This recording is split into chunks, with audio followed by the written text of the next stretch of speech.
إن الحمد لله نحمده ونستعينه ونستغفره ونعوذ بالله من شرور أنفسنا وسيئات أعمالنا من يهده الله فلا مضل له ومن يضلل فلا هادي له وأشهد أن لا إله إلا الله وحده لا شريك له وأشهد أن محمدا عبده ورسوله يا أيها الذين آمنوا اتقوا الله حق تقاته ولا تموتن إلا وأنتم مسلمون يا أيها الناس اتقوا ربكم الذي خلقكم من نفس واحدة وخلق منها زوجها وبث منهما رجالا كثيرا ونساء واتقوا الله الذي تساءلون به والأرحام إن الله كان عليكم رقيبا يا أيها الذين آمنوا اتقوا الله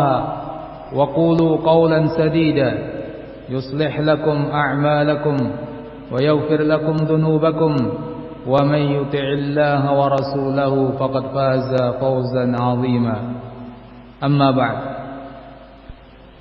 أيها المسلمون رحمكم الله jemaah Jumat yang semoga dirahmati Allah Azza wa Jal.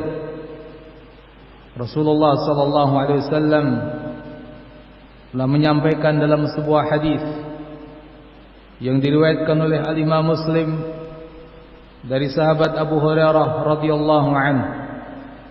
Qala Rasulullah sallallahu alaihi wasallam, "Ma naqasat shadaqatun min mal وَمَا زَادَ اللَّهُ عَبْدًا بِعَفْوٍ إِلَّا عِزًّا وَمَا تَوَاضَعَ أَحَدٌ لِلَّهِ إِلَّا رَفَعَهُ اللَّهُ." Tidaklah harta akan berkurang dengan sebab sedekah. Tidaklah Allah Azza wa Jalla menambahkan kepada seorang hamba dengan memberikan maaf kepada orang lain kecuali kemuliaan. Dan tidaklah seseorang tawadhu karena Allah kecuali Allah Azza wa Jalla akan meninggikannya. Ayuhal muslimun rahimakumullah, hadis Nabi yang agung ini mencakup beberapa hal penting dalam kehidupan kita sehari-hari. Rasulullah sallallahu alaihi wasallam menerangkan tentang keutamaan bersedekah, keutamaan memberikan maaf, dan keutamaan sifat tawadhu. Nabi sallallahu alaihi wasallam juga menerangkan melalui hadis yang singkat ini buah daripada perbuatan-perbuatan tersebut baik di dunia maupun di akhirat. Demikian pula Nabi sallallahu alaihi wasallam terangkan melalui hadis ini bahwa apa yang disangka oleh sebagian orang bahwa sedekah akan mengurangi harta adalah persangkaan yang salah. Yang disangka bahwa memberi maaf akan menghilangkan kemuliaan juga merupakan persangkaan yang salah. Begitu pula bahwa tawadhu akan membuat orang menjadi rendah juga merupakan persangkaan yang salah. Justru semuanya adalah sebalik dari apa yang disangka oleh manusia.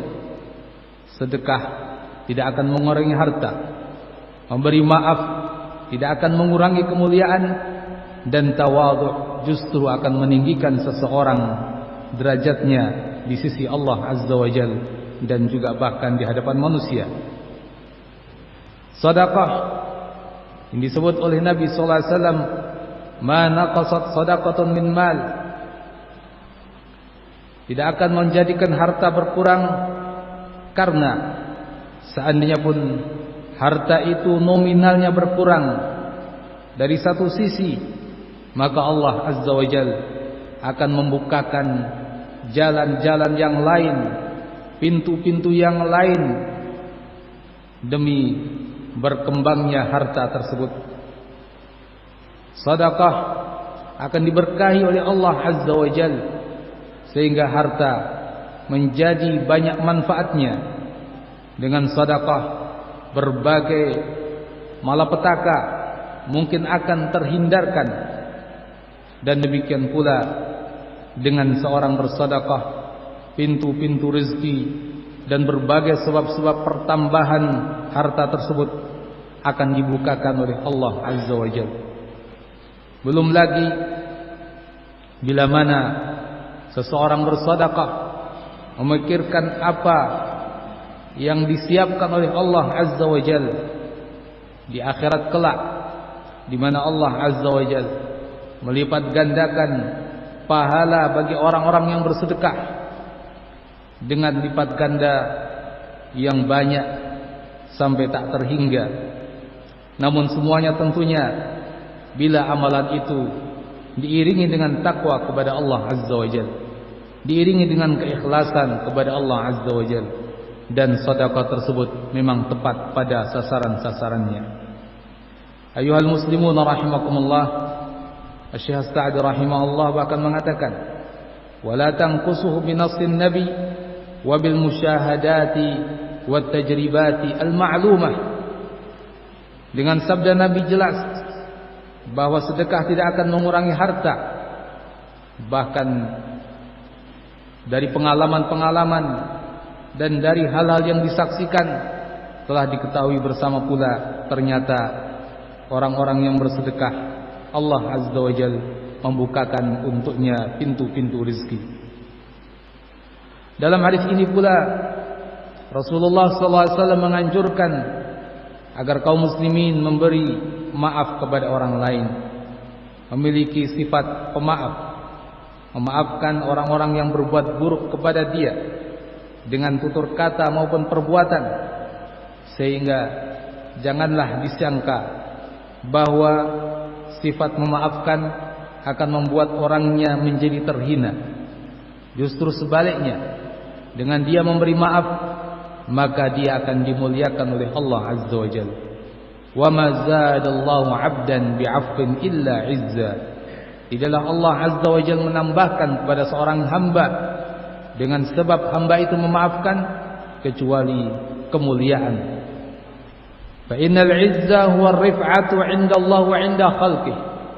Kemuliaan yang hakiki adalah ketinggian di sisi Allah Azza wa Jalla, ketinggian derajat di sisi Allah Azza wa Jalla, begitu pula di hadapan makhluk. Ma'al qudrati ala qahril khusumi wal a'da. Mungkin dia mampu untuk menundukkan, untuk membalas lawan-lawannya, musuh-musuhnya, orang yang berbuat buruk kepadanya. Namun dengan sifat pemaaf, dia memberi maaf, maka sungguh ini justru akan semakin menaikkan derajatnya di hadapan manusia. Demikian pula dengan ia memaafkan, orang-orang pun akan mengetahui hal tersebut. Orang-orang pun mungkin akan memberikan sanjungan dan pujian atas sifat tersebut, sehingga namanya semakin baik, derajatnya semakin tinggi. Bahkan dengan izin Allah Azza wa Jalla, terkadang musuh pun yang tadinya memusuhi berubah menjadi teman dekat karena dimaafkan. Orang-orang yang dahulu memusuhi dia justru sekarang menjadi bersama dia dengan sifatnya, yaitu memaafkan kesalahan-kesalahan manusia. Ayuhal muslimun rahimakumullah, Asy-Syaikh As-Sa'di rahimahullah mengingatkan, kata beliau, fa inna man 'afa 'an ibadillah 'afa Allahu 'anhu. Dan bahwa Allah Azza wa Jalla akan memaafkan pula orang-orang yang memaafkan hamba-hambanya. Ayyuhal muslimun rahimakumullah, demikian pula bila kita melihat sifat-sifat Rasulullah sallallahu alaihi wasallam, yang di antara sifatnya adalah al-'afu. Beliau suka memberi maaf kepada orang-orang yang bersalah kepada pribadi beliau. Lihatlah bagaimana sikap Nabi sallallahu alaihi wasallam kepada orang-orang musyrikin Quraisy. Yang saat itu Nabi sallallahu alaihi wasallam dimusuhi, diintimidasi, diusir, bahkan hampir-hampir mereka membunuh Rasulullah alaihi salatu wasallam. Namun ketika Nabi sallallahu alaihi wasallam berhasil menaklukkan kota Makkah, Rasulullah SAW masuk dengan bala tentara kaum muslimin yang begitu banyak. Sungguh beliau mampu untuk membalas. Namun demikian Rasulullah SAW justru memaafkan mereka. Nabi SAW mengatakan kepada mereka, orang-orang ketika itu, idhabu fa antumut tulaqa, pergilah kalian semua bebas.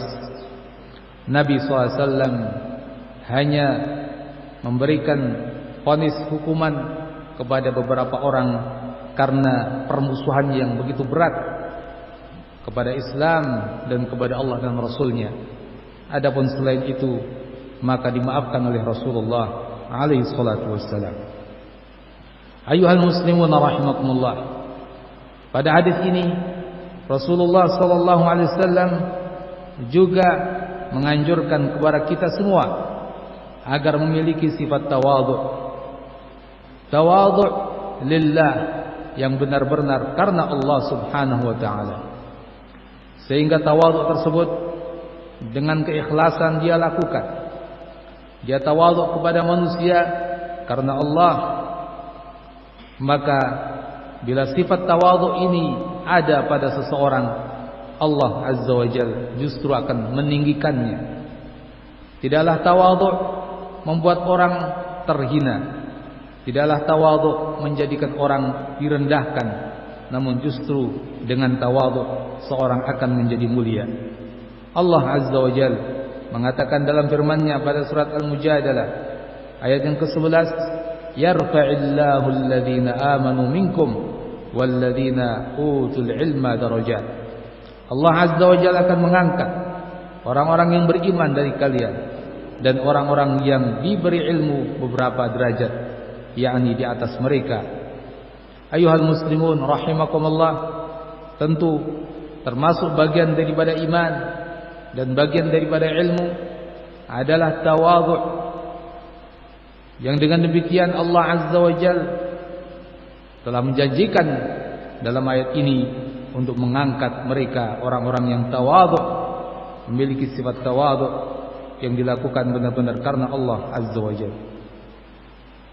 Ayuhal muslimun rahimakumullah, perlu diingat pula bahwa sifat tawadhu di antara kandungannya adalah al-inqiyadul kamil lil haqq, seseorang tunduk secara sempurna kepada kebenaran. Al-khudu' li amrillah wa rasulih, tunduk kepada perintah Allah dan Rasulnya. Imtithalan lil amri wa ijtinaban lin nahyi, dalam rangka mengamalkan perintah Allah, menjauhi larangan-larangannya. Ini justru merupakan intisari daripada tawadhu, sehingga dengan itu akan berkembang pula dan menumbuhkan pada diri orang tersebut sikap tawadhu kepada hamba-hamba Allah. Tidak menyombongkan diri di hadapan mereka, siapapun mereka, apakah anak kecil, orang yang sudah tua, orang yang wadhi' tidak punya pangkat, ataupun orang yang punya pangkat, semuanya di hadapan dia adalah orang-orang yang dia harus bertawadhu kepadanya. Dan ini merupakan lawan daripada sikap sombong, di mana sikap sombong adalah ghamtu al-haq wa ihtiqarun nas, menolak dan meremehkan kebenaran, begitu pula meremehkan manusia. Rasulullah SAW telah memberikan ancaman yang begitu berat terhadap orang-orang yang memiliki sikap sombong, batarul haq wa ghamtun nas, menolak kebenaran, merendahkan manusia.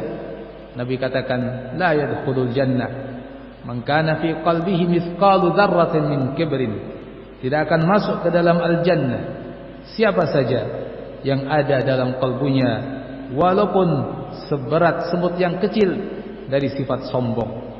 Oleh karenanya Ayyuhal muslimun rahimakumullah, kita sebagai seorang muslim harus benar-benar bersihkan diri kita dari sifat-sifat sombong dan hiasi diri kita dengan sifat tawadhu.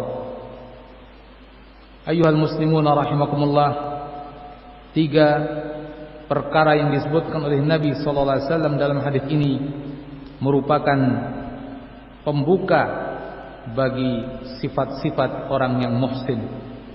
Seorang yang muhsin, yang punya kedudukan tinggi dalam agama ini, harus memiliki ketiga sifat tersebut. Seorang yang bersedekah, muhsinun fi malihi, dia telah berbuat ihsan dengan hartanya. Wa daf'i hajatil muhtajin, dengan hartanya dia membantu orang-orang yang membutuhkan. Yang kedua, muhsinun bil afwi an jinayatil musiiin, dia memiliki sikap memaafkan, yang itu artinya dia telah berbuat ihsan dengan sikap pemaafnya, memaafkan orang-orang yang berbuat buruk kepadanya. Dan yang ketiga, dia adalah muhsin bihilmihi wa tawadhu'ihi, dia telah berbuat ihsan dengan sifat tawadhu'nya kepada sesama manusia. Ayyuhal muslimun rahimakumullah, sehingga dengan 3 sifat tersebut akan lengkaplah pembuka dari kebaikan-kebaikan bagi seseorang yang berbuat ihsan. Ayyuhal muslimun rahimakumullah, kita berdoa kepada Allah Azza wa Jalla, semoga Allah Subhanahu wa taala senantiasa mengaruniakan kepada kita sifat-sifat mulia.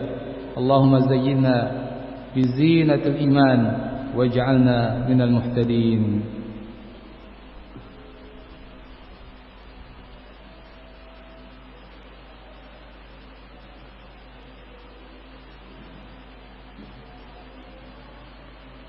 Alhamdulillah hamdan katsiran tayyiban mubarakan fihi kama yuhibbu rabbuna wa yardah. Wassalatu wassalamu ala khairil bariyah azkal bashariyah Muhammad ibn Abdullah wa ala alihi wa ashabihi wa man walah, wala hawla wala quwwata illa billah. Allahumma salli wa sallim ala nabiyyika wa rasulika Muhammad wa barik wa an'im warda Allahumma 'anis sahabati al-kiram wa man tabi'ahum bi ihsanin ila yaumiddin. Ayyuhal muslimun rahimakumullah,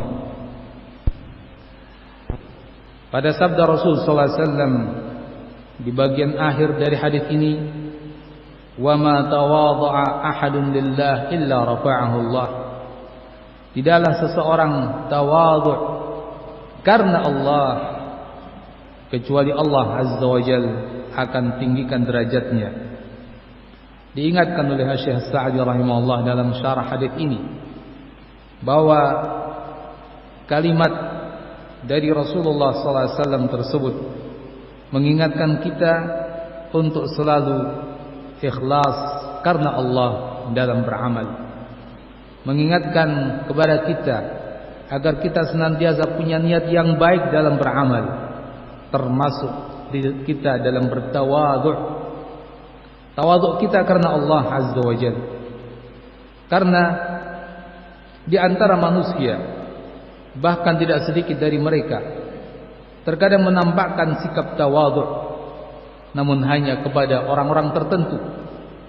Dia nampak tawadhu' ketika di hadapan orang-orang yang berada atau orang-orang yang berpangkat, demi memperoleh sesuatu di balik tawadhu'nya dari kebaikan-kebaikan duniawi yang diharapkan dari orang-orang tersebut.